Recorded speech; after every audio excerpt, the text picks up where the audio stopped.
Welcome to a section where we will cover synonyms.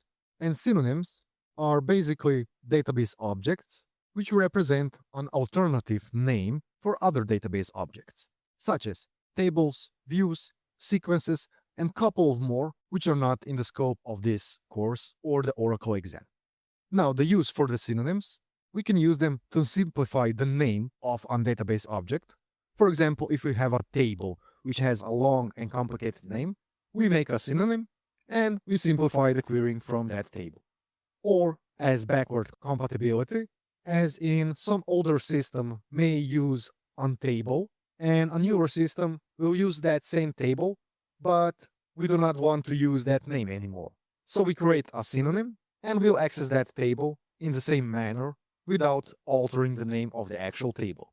And one important usage of a synonym is the moving the objects between the schemas, as in when we want to allow access of one object, for example, a table on one schema to another schema. And we can make a synonym, and this simplifies to us how we will fetch the data from that table on another schema.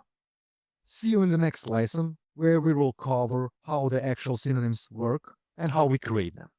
See you over there.